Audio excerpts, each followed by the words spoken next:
سورہ آل عمران کی آیت نمبر 48 سے مضمون شروع ہو رہا ہے۔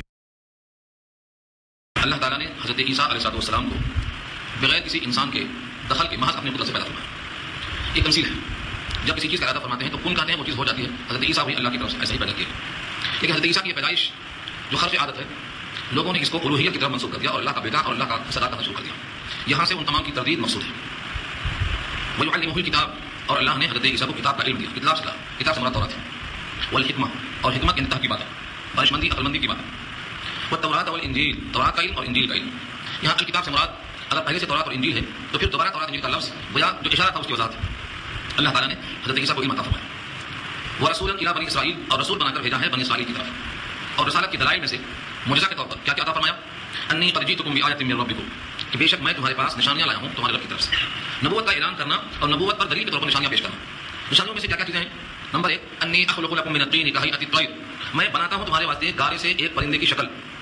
تین کے معنی مٹی، اور حیات کے معنی حالت شکل، اور طیر کے معنی پرندہ۔ کہیئۃ الطیر، پرندے کی شکل دیتا ہوں میں، من الطین مٹی سے گارے سے بناتا ہوں۔ فانفخ فیہ، اور اس میں پھونک مارتا ہوں، فیکون طیرا، تو وہ ہو جاتا ہے پرندہ۔ یہ قدرت۔ لیکن اگلا لفظ ہے باذن اللہ، اس میں میرا کوئی دخل نہیں۔ پرندہ سچ مچ کا پرندہ جو بن جاتا ہے مٹی میں پھونک مارنے سے، یہ باذن اللہ، اللہ کے حکم سے ہوتا ہے، اس میں میرا کوئی دخل نہیں۔ وَأُبْرِئُ الْأَكْمَحَ وَالْأَبْرَصَ، اور میں اچھا کرتا ہوں، ابرئ بری کرتا ہوں مطلب اچھا کرتا ہوں، شفا یاب کرتا ہوں۔ اس کو الاکمہ، اکمہ کے معنی آتے ہیں جو مادرزاد نابینا ہو، پیدائشی مادرزاد نابینا ہے، ہاتھ لگاتے تو اس کی آنکھ ٹھیک ہو جاتی، اکمہ۔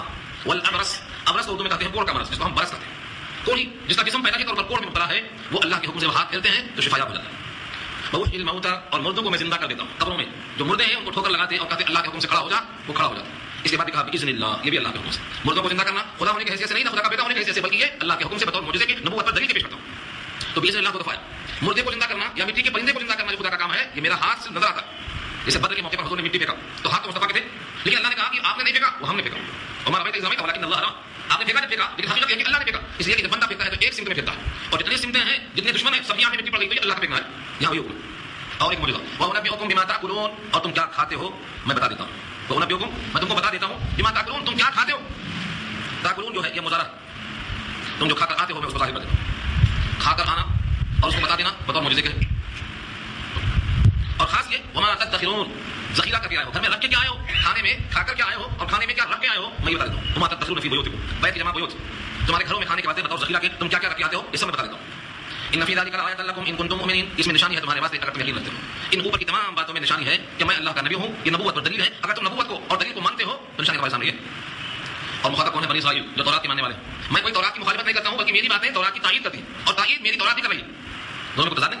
آگے فرمایا مصدقا لما بین یدی من التوراۃ، اور سچا بتاتا ہوں میں، تصدیق کرتا ہوں میں اس کتاب کی جو میرے سامنے ہے، مراد ہے تورات، یعنی تورات۔ تو تورات کی جب میں تصدیق کرتا ہوں تو میری تصدیق کرنے کا تمہیں کیا منشا؟ تمہیں تو میری تعریف کرنا چاہیے۔ تورات کو مانتا ہوں، تورات کے احکامات کو مانتا ہوں، اور اس پر کہ میں نبی ہوں، معجزات پیش کرتا ہوں، پھر انکار کرنے کے کیا مانوں؟ اور سب سے اہم یہ کہ تم پر بعض چیزیں حرام کر دی گئی تھی اللہ کی طرف سے، میں ان کو حلال کرتا ہوں بحیثیت نبی کے نئی شریعت کی وجہ سے۔ وَلِأُحِلَّ لَكُم بَعْضَ الَّذِي حُرِّمَ عَلَيْكُمْ، تم پر جو بات چیزیں حرام کر دی گئی تھی وہ تمہارے بارے میں حلال کرتا ہوں۔ شریعتوں میں بہت سے احکامات میں جو فروعی ہوتے ہیں تغیر ہوتا ہے۔ بنی اسرائیل میں ان کا گوشت درست نہیں تھا، منع کر دیا، چربی منع تھی، مخصوص چربی جائز تھی جو گوشت میں لگ جاتی، مگر تمہارے لیے بعض وہ چیزیں جو حرام تھیں ان میں سے مثلا یہ ہے میں حلال کرتا ہوں، اور تمہاری جو تنگی تھی اس کو دور کرتا ہوں۔ وَجِئْتُكُم بِآیَةٍ مِّن رَبِّكُم، اور لایا ہوں میں تمہارے پاس نشانی تمہارے رب کی طرف سے۔ فَاتَّقُوا اللَّهَ، سو اللہ سے ڈرو، وَأَطِیعُونِ، اور میرا کہا مانو۔ اب اللہ سے ڈرو اور میرا کہا مانو کا مطلب یہ ہے کہ جو ہمارا تمہارا دونوں کا رب ہے اسی کی بندگی ہمیں بھی کرنا ہے، تمہیں بھی کرنا ہے۔ اس لیے آگے فرمایا ان اللہ ربی وربکم فاعبدوہ، بے شک اللہ میرا رب ہے اور تمہارا رب، فاعبدوہ، اسی کی بندگی کرو۔ آج بھی عیسائی جتنے ہیں وہ عیسیٰ ہی کو خدا میں شریک سمجھ کر ان کی بندگی کرتے ہیں، جبکہ حضرت عیسیٰ نے خود پیغام دیا ہے کہ میرا تمہارا دونوں کا جو رب ہے وہ اللہ ہے، تم بھی اسی کی بندگی کرو اور میں بھی اسی کی بندگی کرتا ہوں۔ ان کی عقیدے کی تربیت ہو گئی، تصویر کی تربیت ہو گئی۔ اور آگے فرمایا ھذا صراط مستقیم، یہ صراط مستقیم جو تم چاہتے ہو، صراط مستقیم راستہ چاہتے ہو جنت میں جانے کا، وہ یہ راستہ ہے کہ بندگی اللہ کی تم بھی کرو اور میں بھی کروں۔ جب دونوں بندگی اللہ کی کریں گے تو دونوں کو صراط مستقیم پر ہے کہ پہنچا جنت تک۔ یہ تقریر حضرت عیسیٰ کی ہوئی ہوئی اتنی بہترین دلائل سے گفتگو سننے کے بعد کچھ غور و فکر کرنا چاہیے، لیکن ایسے موقع پر قوم مخالفت کرتی ہے۔ جیسا نبی صلی اللہ علیہ وسلم نے قوم کو پیغام پہنچایا تو پوری قوم نے کہا مل کے قتل کر دو، حضور حکم ہو چلے جاؤ، مکہ چھوڑ دو، مدینہ چلے جاؤ۔ حضرت شعیب کو ایسا ہی موقع پیش آیا، حضرت موسیٰ کو ایسا ہی موقع پیش آیا، مصر کو چھوڑ کر ملک شام چلے گئے۔ حضرت ابراہیم کو عراق چھوڑ کے ملک شام جانا پڑا، کیوں؟ جلا دینے کا پروگرام بن گیا تھا، ڈال دیا آگ میں۔ تو ہر نبی کے ساتھ جب یہ مرحلہ آ جائے کہ اب جینا نہیں، قتل کرنے کی بات آ جائے اور جان سے مارنے کی بات آ جائے تو ہجرت کرنا واجب ہو جاتا ہے، اور ہجرت جہاں اللہ حکم دیتے ہیں وہاں کی جاتی ہے۔ یہاں سے شروع ہوتا ہے کہ پوری قوم نے حضرت عیسیٰ کی نہ صرف مخالفت کر دی بلکہ آپ کے جان کے پیچھے پڑ گئے، تو حضرت عیسیٰ کو اللہ نے کیا کیا، یہاں سے شروع ہوتا ہے۔ فلما احس عیسیٰ، احس کے معنی محسوس کیا، آدمی کو محسوس ہو جاتا ہے، لوگوں کی ایذائیں، تکلیفیں، جملے، طنز، ان سے اندازہ ہو جاتا ہے کہ قوم کیا چاہتی ہے، اور تو محسوس ہونے کے بعد آدمی اگر اپنا فیصلہ کر لیتا ہے تو محفوظ رہتا ہے۔ فلما احس عیسیٰ، جب معلوم ہو گیا عیسیٰ کو منہم الکفر، ان میں سے یعنی بنی اسرائیل میں سے انہوں نے کفر اختیار کر لیا، قال، اب تک وہ تنہا تھے, کام کر رہے تھے, پیغام پہنچا رہے تھے, کوئی پارٹی کوئی تنظیم نہیں تھی, لیکن اب جب محسوس کر لیا کہ انہوں نے کفر کیا ہے تو آپ اپنے لوگوں سے فرماتے ہیں من انصاری, قال من انصاری الی اللہ, کون ہے میری مدد کرنے والا اللہ کی طرف, یعنی اللہ کی راہ میں میرا مددگار کون ہے, من انصاری کون ہے نصرت کرنے والے میں. اس طرح سے ہر نبی جب موقع آتا ہے تو اپنے دوست احباب میں اپنی اذیت کا ذکر کرتے ہیں. اب یہاں میں اصلیت کا پہلو لاؤں, نبی صلی اللہ علیہ وسلم کے حیات کے تو کئی واقعات ملیں گے, سیرت النبی پڑھیا, واقعی افک میں حضور کو تکلیف ہوئی تو آپ نے پیش کیا صحابہ سے طویل قصہ. ایسے ہی حضرت عیسیٰ نے جب پیش کیا من انصاری الی اللہ کہ میرا نصرت کرنے والا اللہ کے راستے میں کون ہے, قال الحواریون نحن انصار اللہ, کہا حواریوں نے ہم ہیں اللہ کے مددگار, یعنی اللہ کی راہ میں اللہ کے دین کے معاملے میں ہم مددگار. حواریون کون ہے, حواری ہوا ہوا سے بنا, اور ہوا کے معنی آتے ہیں سفیدی. قرآن میں پڑھا ہوگا آپ نے حور العین, حوروں کے بارے میں آیا ہے, حور العین کے معنی بڑی آنکھوں والی جس میں سفیدی زیادہ ہوتی ہے تو ان کو حور کہا جاتا ہے. تو حواری کے معنی آتے ہیں جن کے دل سفید ہو گئے ہیں توحید کی بنا پر شرک میں چکا, ان کے دل صاف ہو گئے. اور بعض لوگوں نے کہا ہے کہ ان کے کپڑے سفید رہا کرتے تھے, اور بعض کہتے ہیں کہ حواری کے معنی آتے ہیں حمایت کرنے کے. تو قال الحواریون, حواریوں نے کہا نحن انصار اللہ, ہم ہیں اللہ کی مدد کرنے, آمنا باللہ, ہم ایمان لے آئے اللہ پر, واشہد باننا مسلمون, اور آپ گواہ رہیے کہ بے شک ہم مسلمان ہیں, حکم بردار ہیں. یعنی حواریوں نے حضرت عیسیٰ کو گواہ بنایا کہ ہمارے شہادت اسلام پر اور ہمارے ایمان لانے پر آپ گواہ بن جائیے, ہم ایمان لا چکے ہیں اور ہم بھرپور تعاون کریں گے. اس موقع پر حضرت نے سب نے مل کر کے اللہ سے دعا کی, ربنا آمنا بما انزلت, یہ حواریوں نے دعا کی, سب نے مل کے دعا کی, ربنا اے ہمارے پروردگار, آمنا ہم ایمان لے آئے, بما انزلت جو کچھ آپ نے اتارا اس پر ہم ایمان لے آئے, واتبعنا الرسول, اور رسول کی ہم نے اتباع کر لی, یعنی حضرت عیسیٰ کی بات مان لی, ہم ان کے فالوورز ہیں اور ان کی ہر بات کو ہم نے قبول کر لیا. فاکتبنا, ہمارا نام لکھ لیجیے, ہم کو آپ لکھ لیجیے, مع الشاہدین, شہادت دینے والوں میں اور گواہی دینے والوں میں, ماننے والوں میں نام لکھ لیجیے. اب دو گروہ ہو گئے, ایک حضرت عیسیٰ کی حمایت والے اور ایک حضرت عیسیٰ کی مخالفت والے, دو گروہ بن گئے. اس موقع پر مخالفت کرنے والوں نے قتل کرنے کی فکر کیا اور ساتھیوں نے بچانے کی فکر کیا, لیکن سب سے بڑا حمایتی نبیوں کا خود اللہ ہوتے ہیں, اس لیے آگے فرمایا ومکروا ومکر اللہ, مکروا انہوں نے مکر کیا, ومکر اللہ اور اللہ نے بھی مکر کیا. واقعہ سے پہلے لفظ مکر کو سمجھ لو. اکثر و بیشتر لوگ اس لفظ مکر سے دھوکہ کھا جاتے ہیں کہ اللہ بھی مکر کرتا ہے. اردو میں چونکہ مکر کے معنی آتے ہیں خفیہ سازش کے, اور اردو میں جو مکر استعمال ہوتا ہے وہ غلط تدبیر کے معنی میں آتا ہے, لیکن عربی میں لفظ مکر کے معنی مطلق سازش کے آتے ہیں. اگر اچھے کام میں ہے, اچھے مقصد میں ہے تو اچھی, اور برے مقصد میں ہے تو بری. اسی واسطے جہاں برے مقصد میں مکر کا استعمال ہوتا ہے, اللہ نے کلام اللہ میں لفظ مکر کے ساتھ السیئہ کی صفت استعمال کیا, وَيَحِيقُ الْمَكْرُ السَّيِّئُ وَيَحِيقُ الْمَكْرُ السَّيِّئُ, تو سیئُ مکر کی صفت لگائی اللہ نے, کیونکہ مطلق مکر کے معنی خرابی کے نہیں آتے. تو اردو میں جو مکر کے معنی مکاری کے آتے ہیں اس سے شبہہ نہ پیدا کیا جائے, بلکہ مکر عربی میں آتا ہے تو خفیہ تدبیر, پلاننگ کرنا. انہوں نے مکر کیا حضرت عیسیٰ کو قتل کرنے کے لیے, اور اللہ نے مکر کیا یعنی اللہ نے تدبیر اختیار کر لی بچانے کے لیے. واللہ خیر الماکرین, اور جتنے تدبیر کرنے والے ہیں ان میں اللہ سب سے بہتر ہیں, اللہ کا داؤں سب سے بہتر ہے. اس لیے انہوں نے حضرت عیسیٰ پر کچھ بھی اقدام کر نہیں سکے, بلکہ حضرت عیسیٰ بچ گئے. اب کیا ہوا, تفسیر میں لکھا ہے, بہت ساری روایتوں کا خلاصہ یہ ہے کہ لوگوں نے حضرت عیسیٰ کو گھیر لیا اور ایسا معلوم ہوتا تھا کہ ان کو آپ قتل کر دیں گے. اللہ تعالیٰ نے ان قاتلوں میں سے, یہودیوں میں سے ایک شخص کو حضرت عیسیٰ کی شکل دے دیا. لوگوں نے اپنے ہی ساتھی کو قتل کر دیا اور خوش ہو گئے کہ ہم نے عیسیٰ کو قتل کر دیا. سورہ میں یہ بات آ چکی ہے. اللہ فرماتے ہیں وما قتلوه وما صلبوه ولكن شبه لهم, نہ انہوں نے قتل کیا نہ انہوں نے سولی پر چڑھایا, لیکن لوگوں کو مشتبہ ہو گیا معاملہ, مشتبہ ہو گئے. مشتبہ کیسے ہو گئے, تو اس کی شکل دیکھا تو عیسیٰ کی شکل ہے, اور جسم دیکھا ساتھی کی شکل ہے, کہتے ہیں یہ عیسیٰ ہے تو ہمارا ساتھی کہاں گیا, اور ہمارے ساتھی ہے تو عیسیٰ کہاں گئے. اس طرح سے معاملہ مشتبہ ہو گیا ان کے اوپر. حیات عیسیٰ پڑھیے, حیات عیسیٰ, حضرت عیسیٰ کی حیات پر کئی علماء نے کتابیں لکھی ہیں. مولانا بدر میٹھی نے, مولانا انور شاہ کشمیری نے, مولانا ادریس صاحب ندوی نے, یہ سب بزرگ ہیں ہمارے, سب کے سب اللہ کی رحمتوں میں ہیں. ان سب نے لکھنے کی کوشش کی ہے. کیوں, کیونکہ حضرت عیسیٰ کی علامتیں اگر صحیح نہیں رہیں گی تو ہر آنے والا کہے گا میں عیسیٰ مسیح ہوں. اب تک دعویٰ کر چکے, مرزا بول چکا کہ میں مسیح ہوں, اور جون پوری بول چکے میں مسیح ہوں, تو یہ مسیح نہیں ہے, کیونکہ جو مسیح کی علامتیں ہیں وہ حدیثوں میں سب لکھتے ہوئے اللہ کریں, کیونکہ کرامت سے پہلے ہونے والا. اگر صحیح پہچان نہ رہی تو پھر ہر آیت کوئی کھڑا ہو سکتا ہے کہ میں مسیح, اس کی پہچان بتایا, اس کی شباہت بتایا, علامت بتا دی. ان تمام تفصیلوں کو آپ دیکھنا ہے تو حضرت عیسیٰ کی حیات پر 3 بزرگوں کی کتابیں پڑھی. یہاں تک یہ بات ہو گئی کہ قتل تو نہیں کیا لیکن مشتبہ ہو گئے. اب جگہ کے اندر پڑھ لیں. اللہ تعالیٰ نے جب دیکھا کہ یہ موقع پر حضرت عیسیٰ کی طرف لوگوں نے گھیرا تنگ کر دیا تو اللہ کا پیغام آیا دلجوئی کا, اذ قال اللہ یا عیسیٰ, اے عیسیٰ کہا اللہ نے, اذ قال اللہ, جب اللہ نے کہا یا عیسیٰ, اے عیسیٰ, انی متوفیک, میں آپ کو وفات دینے والا ہوں, ورافعک الیہ, اور اپنی طرف اٹھانے والا ہوں, ومطہرک, اور آپ کو پاک صاف کرنے والا ہوں. کتنے وعدے ہو گئے, متوفیک پہلا وعدہ, رافعک دوسرا وعدہ, مطہرک تیسرا وعدہ. ابھی اور وعدے ہیں. یہاں پر ایک لفظ میں تقدیم اور تاخیر ہے مصلحت کی وجہ سے. مصلحت کیا, متوفیک کا ترجمہ, اس پر تو کئی گھنٹے چاہیے سمجھانے کے لیے, لیکن میں اس کا خلاصہ کرتا ہوں تاکہ آپ کے پاس سمجھ میں آ جائے. اکثر یہودیوں کا خیال یہ ہے کہ عیسیٰ کو قتل کر دیا گیا, سولی پر چڑھا دیا گیا. یہ سلیب گلے میں لگائی جاتی ہے, ٹائی اسی کی علامت. تو عیسائی کا عقیدہ یہ ہے کہ سولی پر چڑھ گئے, سب گناہوں کا کفارہ ہو گیا, اور یہودیوں کا خیال یہ ہے کہ وہ قتل کر دیا. یہاں اللہ فرماتے ہیں میں تم کو وفات دینے والا ہوں, مطلب یہ ہے ان کے ہاتھوں سے سولی اور ان کے ہاتھوں سے قتل دونوں نہیں ہو سکتا, میں تم کو وفات دینے والا ہوں. تو نفی ہو گئی سولی کی اور نفی ہو گئی کہ ان کے ہاتھوں قتل ہوگا, دونوں کی نفی. انی متوفیک, میں آپ کو وفات دینے والا ہوں, یعنی آپ کی طبعی موت میرے حکم سے ہوگی, نہ یہ سولی دینے پر قادر ہوں گے نہ یہ قتل کرنے پر قادر ہوں گے. اور یہ وضاحت کی جا چکی ہے سورہ میں, وما قتلوه وما صلبوه, نہ قتل کیا نہ سولی چڑھایا. اس مصلحت کی خاطر اللہ نے متوفیکہ کو مقدم کیا ہے اور رافعہ کا مؤخر کیا. حالانکہ ہونا یہ ہے انی متوفیکہ, میں آپ کو وفات دینے والا ہوں, ورافعہ الیہ, اور اپنی طرف اٹھا لینے والا ہوں. تو اٹھانے کا معاملہ پہلے ہوگا, وفات کا معاملہ بعد میں ہوگا. لیکن یہاں ترتیب میں پہلے وفات کا ذکر ہے, اٹھانے کا ذکر بعد میں ہے. اسی مسئلہ سے کہ اٹھانے کا ذکر پہلے آ جائے, وفات کا ذکر بعد میں آئے تو لوگ کہیں گے دیکھو وہ خود خدا تھے یا خدا کے بیٹے تھے اس لیے اٹھا لیے گئے, اوپر اٹھا لیے گئے. وہ خود خدا کے بیٹے تھے یا خدائی شریک تھے یا خود خدا تھے اس لیے اوپر اٹھا لیے گئے. تو اللہ نے رافعہ کو مؤخر کر کے پہلے وفات کی خبر دے دیا کہ میں آپ کو وفات دینے والا ہوں, اور اس کو وفات دینے والا ہوں, نہ وہ خدا ہو سکتا ہے نہ خدا کا بیٹا ہو سکتا ہے نہ خدائی شریک ہو سکتا ہے. اس واسطے اللہ نے اس کو مقدم کر دیا. یہ تفسیر کبیر میں امام رازی کا ہے. اس کا مطلب کیا نکلا, لفظ وفات کے معنی آتے ہیں پورا پورا وصول کرنا, پورا پورا وفات کرنا. جب آدمی مر جاتا ہے تو کہتے ہیں وفات ہو گئی. کیا مطلب ہوا, اس کا جسم اس کی روح پورا لے لیا اللہ نے. روح تو علیین یا سجین میں چلی گئی اور جسم مٹی کے حوالے ہوگا, پورا وصول کر لیا اللہ نے, سب سے پاؤ تک کچھ نہیں چھوڑا. تو تباہی موت کی طرف اشارہ ہوا, تو قتل کی تردید ہو گئی, سولی کی تردید ہو گئی اور اٹھائے جانے کا ثبوت ہو گیا. اذ قال اللہ یا عیسیٰ, جب کہا اللہ نے اے عیسیٰ انی متوفیکا, میں لے لوں گا تجھ کو, یعنی پورا وصول کر لوں گا, میں وفات دوں گا, ورافعک الیہ, اور اٹھا لوں گا اپنی طرف. یہاں بھی جو مرزا غلام قادیانی کے لوگ ہیں وہ کہتے ہیں رافعک الی السماء تو نہیں ہے, رافعک الیہ ہے, اپنی طرف اٹھا لوں گا. اور اپنی طرف اٹھانے کا مطلب یہ ہے کہ اللہ تو اپنی طرف اٹھانے کا مطلب یہ ہے کہ وہ ہر طرف ہے, ہر سمت میں, تو اس میں آسمان اور اٹھانے کا ذکر کہاں. اس طرح سے عام مسلمان چمکا جاتا.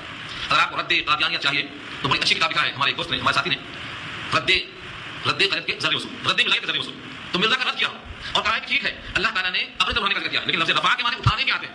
زمین کی طرف اگر ہے تو اوپر اٹھائیں گے تبھی رفع ہوگا, اور جب تک اوپر نہیں اٹھائیں گے تب تک لفظ رفع کا استعمال نہیں ہوا, اور جب اٹھائیں گے تو آپ اٹھانے کا ثبوت ہو گیا. اور اللہ تعالیٰ عرش پہ مستوی ہے جو اشارہ کیا ہے صفت علو کی طرف, لہٰذا اللہ کے اٹھائے جانے کو, اس اشارے کو تمام حدیثیں واضح کرتی ہیں.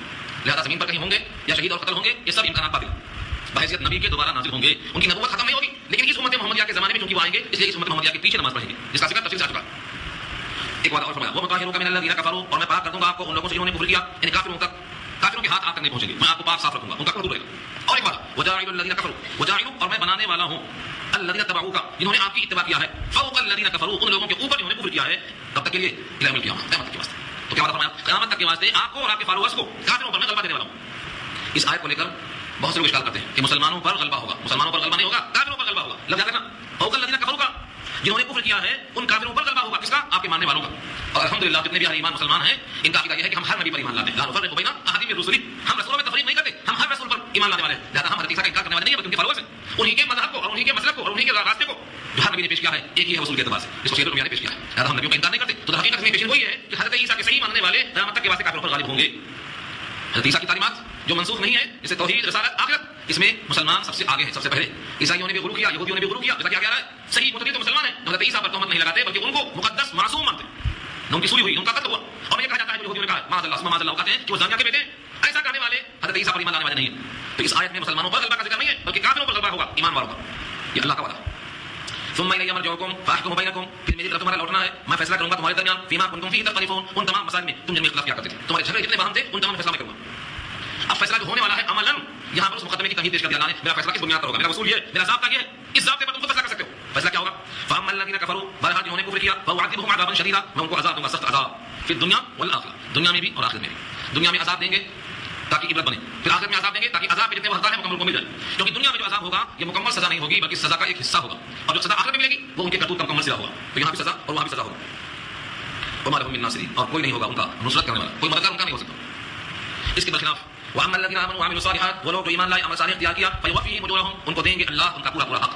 فیوفیہم, وفا یوفی کے معنی پورا پورا دینا, اللہ تعالیٰ ان کو پورا پورا دیں گے, اجورہم ان کا حق, ان کا محنتانہ, ان کی اجرت, ان کا حق القیمت پورا پورا ملے گا. واللہ لا یحب الظالمین, اور اللہ ظالموں کو پسند نہیں کرتے, اللہ ظالموں کو پسند نہیں کرتے.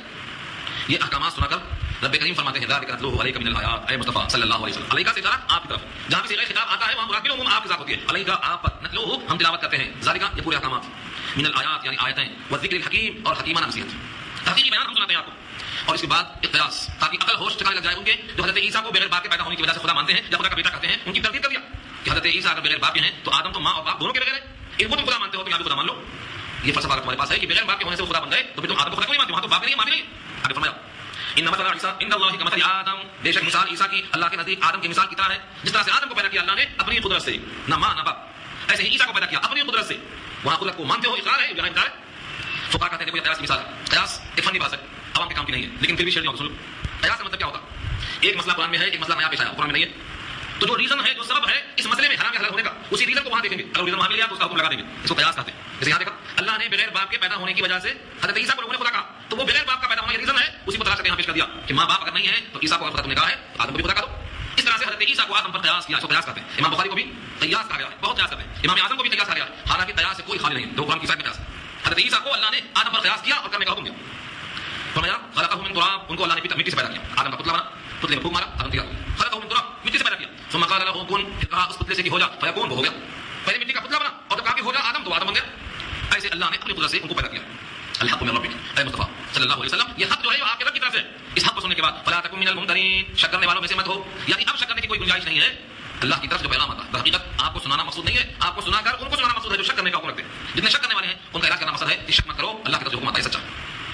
اب یہاں سے کچھ عیسائی نجران سے آئے, نجران ایک علاقہ ہے, اس علاقے سے عیسائی آئے اور نبی صلی اللہ علیہ وسلم کے پاس پہنچ کر کہتے ہیں کہ آپ کا دین صحیح ہے یا ہمارا دین صحیح ہے. محاجہ کرتے ہیں, مقابلہ کرتے ہیں, بحثیں کرتے ہیں, کٹوجتی کرتے ہیں. دلائل پیش کرنے میں بحثیں کرتے ہیں. آج کل بھی لوگ بحث کرنے میں ماشاءاللہ آگے پیچھے نہیں, سب کے سب بحث کرتے ہیں. وہ بحث کبھی صحیح ہوتی ہے کبھی غلط ہوتی ہے, دلیل آتی نہیں مطلب بحث کرتے ہیں. جواب دیا رب کریں گے جو بھی آپ سے محاجہ اور جھگڑا کرے سچا علم آ جانے کے بعد, تو آپ ان سے کہہ دیجیے کہ جھگڑا کرنے سے حاصل نہیں ہے, آؤ ہم دونوں بیٹھ کر دعا کریں کہ اللہ جو حق پر ہے اس پہ رحمت برسا, اور جو ہم میں سے جھوٹا ہے اس پر خدا کی لعنت برسے. آؤ بیٹھیں, صحیح فیصلہ ہو جائے گا جو غلط ہو. فمن حاجك فيه من بعد ما جاءك من العلم, جو آپ سے جھگڑا کرے گا اس معاملے میں بعد اس کے کہ آپ کے پاس سچا علم آ چکا, فقل, تو آپ کہہ دیجیے تعال آؤ, تعالو جمع کے واسطے تعال, واحد کے واسطے تعال, تعالو جمع ہے آ جاؤ. شرابیل تھے, عبداللہ بن شرابیل تھے, اور یہ سب کہاں سے آئے تھے؟ نجران سے, عیسائیوں کا بتایا تھا بحث کرنے کے واسطے. حضور نے ان سے کہا آ جاؤ, آؤ بیٹھ کے بات کریں گے. ندعو ابنانا, ہم بلائے دیتے ہیں ہمارے بیٹوں کو, ہمارے بیٹوں سے مراد جن کو ہم بیٹوں کی طرح سے پال پوس کے بڑا کرتے ہیں, مراد حضرت علی ہیں, حضرت حسن ہیں, حضرت حسین ہیں, فاطمہ ہیں, ان سب کو ہم بلائے دیتے ہیں. تنہا بھی آپ مباہنے کے واسطے کافی ہیں, لیکن اگر کوئی بلاتا ہے تو حرج نہیں ہے, بلائے دیتے. وابناکم, اور تم بلا لو اپنے بیٹوں کو, ونساءنا ونساءکم, ہم بلاتے ہیں ہماری عورتوں کو اور تم بلا لو اپنی عورتوں کو, وانفسنا وانفسکم, اور تم اپنے آپ کو بچا کے رکھو, ہم بھی حاضر ہیں. ثم نبتہل, پھر ہم سب مل کر مباہلہ کریں. نبتہل کے معنی مباہلہ کرنا, یعنی یوں کہنا کہ جھوٹوں پر خدا کی لعنت ہو, ہم میں سے جو جھوٹا ہو اس پر خدا کی لعنت ہو, کیونکہ لعنت کے معنی رحمت سے دوری, اور جو رحمت سے دور ہوگا وہ اللہ کے قہر سے قریب ہوگا, یعنی جو ہم میں سے جھوٹا ہے اس پر رحمت نہ ہو بلکہ قہر نازل ہو. سامعین کو یہ فیصلہ ہو جائے. نبی صلی اللہ علیہ وسلم نے اپنے نماز کو بلا لیا, حسن بھی آ گئے, حسین بھی آ گئے. عبداللہ بن شرابیل نے دیکھا کہ پیشانیاں چمکدار ہیں, نبی کا چہرہ دیکھا, آپس میں تینوں نے مشورہ کیا کہ ہم لوگ جانتے ہیں علامتیں دیکھ کر کہ سید الانبیاء ہیں, حقیقی نبی ہیں, اور نبی سے مباہلہ کریں گے تو ان کی دعوت, ان کی بات اللہ قبول کر کے ہم پر لعنت بھیج دیں گے, لہذا انجام بہت برا ہوگا. کوئی ترکیب سوچو, یہاں سے نکل بھاگنے کی ترکیب سوچو. کیونکہ نبی صلی اللہ علیہ وسلم پیغام دیا تھا تین میں سے ایک, یا تو اسلام قبول کر لو, یا جزیہ دینے پر راضی ہو جاؤ, یا پھر جنگ کرو, آؤ تو ہو جائے. تین راستے. انہوں نے کہا مباہلہ کرنے میں تو شکست کھا جائیں گے, جب مباہلہ میں شکست کھا جائیں گے تو جنگ کیا کریں گے, اور اسلام قبول کریں گے تو سیادت دنیا سے جائے گی یہاں سے. اب بچائیے کہ راستہ کی سنا کر جزیہ دے دو. جزیہ آپ نے مقرر کر دیا سالانہ, وہ جزیہ پر راضی ہو گئے. اس کا نام کیا ہے؟ مباہلے سے فرار, بچ گئے لوگ. اگر مباہلہ کر لیتے تو اللہ کا عذاب قریب تھا, اس میں سے کوئی بچ نہیں جاتا. لیکن اللہ تعالیٰ نے ان کو کتاب کی برکت سے اتنا کو فہم دے دیا کہ نبیوں سے مباہلہ نہیں کرنا, اتنا کم سے کم سمجھ آ گیا. اسی کا ذکر یہاں ہے. ثم نبتہل, پھر التجا کریں مل کر مباہلہ کریں, فنجعل لعنت اللہ علی الکاذبین, تو ہم لعنت کریں مل کر اللہ کی لعنت پر جھوٹوں پر. اور لعنت کا یہ حال ہے, جب سب مل کر کہیں گے کہ اس میں جو جھوٹا ہے اس پر لعنت خدا کی ہو تو وہ بڑھتی ہے مستحق کے اوپر. اللہ فرماتے ہیں ان ھذا لہو القصص الحق, ان ھذا, بے شک یہ تمام کی تمام باتیں جو کہی گئی ہیں قصص الحق ہے, سچا قصہ, بناوٹی نہیں, جھوٹ نہیں ہے, ملاوٹ نہیں ہے, یہ تو قصص الحق ہے. اور سچی بات تو یہ ہے وما من الہ الا اللہ, اللہ کے سوا تمہارا کوئی معبود نہیں, کوئی تمہارا معبود نہیں. وان اللہ لہو العزیز الحکیم, اور بے شک اللہ البتہ وہی غالب حکمتوں والے ہیں. اللہ کی حکمت اور اللہ کا غلبہ یہ ہے کہ جو وہ فیصلہ کرتے ہیں وہ کوئی ٹال نہیں سکتا, اور آپ کے ہر فیصلے میں کوئی نہ کوئی حکمت مصلحت پوشیدہ ہوتی ہے, بندوں کو سمجھ نہیں آتا. فإن تولوا فإن الله عليم بالمفسدين, بس اگر وہ لوگ قبول نہ کریں پیٹ پلٹ ڈالیں تو بے شک اللہ جانتے ہیں فساد کرنے والوں کو, فسادی لوگوں کو اللہ خوب جانتے ہیں. اس لیے اگر وہ لوگ حق بات نہیں مانتے ہیں تو آپ کو غم کھانے کی ضرورت نہیں, وہ اللہ کے علم میں ہے, اور انجام کار ان کا وہی ہوگا جس کے حقدار ہے. اب یہاں سے نبی صلی اللہ علیہ وسلم کو اللہ کا ایک پیغام ہے کہ جب کوئی آدمی غیر مومن آئے تو اس کو دعوت دینے کا طریقہ یہ ہے کہ تم اس کے درمیان جھانک کر دیکھو کہ تمہارے اس کے درمیان کون سی بات مشترک ہے, کامن ہے, تم بھی مانتے ہو وہ بھی مانتا, ایسی کامن بات کو پہلے پیش کرو جو مشترک ہو دونوں کے درمیان. جب اس میں نقطہ اتحاد مل جائے تو پھر آہستہ آہستہ دعوت سے کرنا شروع ہو جاتی ہے. جیسا کہ سید الانبیاء نے جب دعوت دی تھی ہرقل بادشاہ کو, ہرقل تو اس میں ایک لمبا خط لکھا, وہ پورا خط کتاب الوحی میں انشاءاللہ آپ سن چکے ہیں, بخاری میں کتاب الوحی کے جو بیان میں ہے, آپ نے اگر مسلموں کا سیدھی کو معلوم ہوگا. خلاصہ اس کا یہ ہے, اسی آیت کو جو آگے آ رہی ہے, قل یا اہل الکتاب تعالوا الی کلمۃ سواء بیننا وبینکم الا نعبد الا اللہ, حضور نے یہ آیت کو وہاں پر نقل کرتے ہوئے حکم لکھا کہ دیکھو تم بادشاہ ہو, لوگ تمہارا حکم مانتے ہیں, میں تم کو دعوت دیتا ہوں اسلام کی, اگر وہ کبھی جائے اسلام اسلم تسلم, اسلام قبول کر لو, سلامتی رہ جاؤ گے. اگر تم نے بات نہیں مانی تو تمہارے پیچھے جو رعایا ہے اس کے ایمان نہ لانے کا تم پر کرنا پڑے گا. تو وہاں حضور نے یہ آیت پیش کیا تھا. اس آیت میں کیا ہے, تمہارے ہمارے درمیان میں ایک بات مشترک ہے کہ تم بھی اللہ کو مانتے ہو, ہم بھی اللہ کو مانتے ہیں, تمہارے یہاں بھی شرک گناہ ہے, ہمارے یہاں بھی شرک گناہ ہے, آؤ اس میں متفق ہو جائیں پہلے. جب نقطہ اتحاد مل جائے تو پھر آہستہ آہستہ گفتگو کا آغاز آگے بڑھے گا. وہی آیت یہاں تو پیش کی جا رہی ہے. قل یا اہل الکتاب, کہہ دیجیے اے اہل کتاب, تعالوا آ جاؤ الی کلمۃ, ایک ایسے کلمہ کی طرف, ایک ایسے جملے کی طرف, ایک ایسے فارمولے کی طرف, سواء جو برابر ہے, بیننا و بینکم, ہمارے تمہارے درمیان. وہ کیا چیز ہے؟ اللہ نعبد الا اللہ, یہ کہ ہم عبادت نہ کریں سوائے اللہ کی, صرف ایک اللہ کی عبادت کریں, یہ تمہارے یہاں بھی ہے ہمارے یہاں بھی ہے. ولا تشرک به شیئا, اور کسی کو اس کے ساتھ شریک نہ ٹھہرائیں, یہ بھی تمہارے پاس بھی ہے ہمارے پاس بھی. ولا يتخذ بعضنا بعضا اربابا من دون الله, اور نہ بنائے ہم میں سے بعض کو رب اللہ کو چھوڑ کر, یعنی کوئی بندہ بندے کو رب نہ بنا لے, کوئی بندہ بندے کو رب نہ بنا لے. یہ تو شرک کر دیتی ہے, کیونکہ جب حضرت عیسیٰ کو رب کہتے ہیں یا رب کا بیٹا کہتے ہیں یا تثلیث میں ایک وقت میں شریک مانتے ہیں تو یہ آیت سے شرک کر جاتی ہے ثابت کرنے والوں. کوئی بندہ کسی بندے کو رب نہ بنا لے. فإن تولوا, ادھر وہ پیٹ پلٹائیں گے کیونکہ ان کی شرک کرتی ہے. فإن تولوا, اگر وہ پیٹ پلٹا لیں, فقولوا, تو آپ ان سے کہہ دو, اشہدوا, اس بات کی شہادت دے دو اور گواہ بن جاؤ, بأننا مسلمون, کہ ہم تو خدا کے حکم بردار ہیں, اللہ کا حکم ماننے والے. قل یا اہل الکتاب, یہ خطاب چل رہا ہے, اب لفظ قل دوبارہ پھر نہیں آئے گا کیونکہ یہاں سے جتنے بھی اہل کتاب آئیں گے, یا اہل کتاب مراد وہی قل جو مرتبہ آ چکا, یعنی گویا اللہ نے کہلوایا کہ اے اہل کتاب ان کو مخاطب کرو. اب وہ جتنے بھی یہاں یا اہل کتاب آئیں گے وہاں وہی اشارہ ہوگا, قل یا اہل کتاب, آپ یہ بھی کہہ دیجیے کہ اے اہل کتاب, لما تحاجون, تم کیوں بحث کرتے ہو, کیوں حجت پیش کرتے ہو, فی ابراہیم, تم حجت ابراہیم کو پیش کرتے ہو. حالانکہ حجت کیا تھی, وہ لوگ کہتے تھے کہ ابراہیم یہودی تھے, اور دوسرے کہتے تھے ابراہیم عیسائی تھے. یہودی کہتے ابراہیم ہمارے تھے, اور عیسائی کہتے ابراہیم ہمارے تھے, دونوں بحث کر رہے ہیں. حالانکہ تورات نازل ہوئی ہے حضرت ابراہیم کے بعد, انجیل نازل ہوئی ہے ابراہیم کے بعد, اور عیسائی ہونا اور یہودی ہونا تورات کے نزول کے بعد ہی ہوا ہے. تو یہ کوئی بات کرنے کی جگہ نہیں ہے. ابراہیم پہلے ہیں, تورات انجیل بعد نازل ہوئی ہے, تو پھر ابراہیم یہودی کیسے ہو سکتے ہیں اور نصرانی کیسے ہو سکتے ہیں؟ لہذا یہ بات تمہاری غلط ہے, تم بحث مت کرو. کیوں بحث کرتے ہو ابراہیم کے بارے میں؟ وما انزلت التوراۃ والانجیل الا من بعدہ, حالانکہ تورات اور انجیل نازل نہیں ہوئی مگر ان کے بعد, حضرت ابراہیم کا کرو. لہذا ابراہیم یہودی ہیں نہ ابراہیم عیسائی ہیں. افلا تعقلون, کیا تم کو اتنا بھی تعقل نہیں کرنا تھا؟ کیا تم اتنی بات نہیں سمجھتے ہو؟ اب آخری دو باتیں بتانا. ہاں انتم ہاؤلائی حاجزتم، سن لو کان کھول کے، یہ لوگ ہیں کہ تم جھگڑ چکے ہو فیما لکم بہ علم، جس میں تمہیں تھوڑا سا علم ہے، جس میں علم ہے تھوڑا سا، تم نے وہاں پر کچھ ملا دیا، نتیجہ غلط نکلا. لیکن جہاں تم کو بالکل نہیں علم ہے وہاں نتیجہ پورا غلط نکلے گا. کیا تھا علم؟ حضرت عیسیٰ کو اللہ نے معجزات دیے تھے، ان معجزات کا بیان کرنا کہ مٹی کے پرندے بنانا، اڑا دینا، مردوں کو زندہ کرنا صحیح تھا، لیکن اس کا ایک جو ملا دیا کہ جو مردوں کو زندہ کرے وہ خدا ہوتا ہے، علم دیا. تو فرمایا کہ تم لوگ جانتے تھے، اس میں بھی غلطی کر کے غلط چیز جوڑنے کی وجہ سے، اور جس کو تم جانتے ہی نہیں ہو وہاں تم خوب غلطی کرو گے، اس لیے ایسی بات کرنے سے فائدہ نہیں. ہاں انتم ہاؤلائی حاجزتم فیما لکم بہ علم، سنتے ہو تم لوگ جھگڑ چکے ہو تم اس بات میں، تم کو کچھ خبر تھی، فلیما تحاجون، پھر کیوں جھگڑتے ہو اب فیما لیس لکم بہ علم، ایسے معاملے میں جس کا تمہیں کوئی علم ہی نہیں.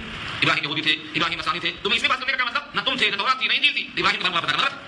وہاں تم تھوڑا جانتے تھے، دو میں سے ایک بات جانتے تھے. کیا جانتے تھے؟ کہ وہ مردوں کو زندہ کرتے تھے، اندھوں کو ٹھیک کرتے تھے. وہ ایک بات میں تم نے دوسری بات ملا کر نتیجہ غلط نکال دیا.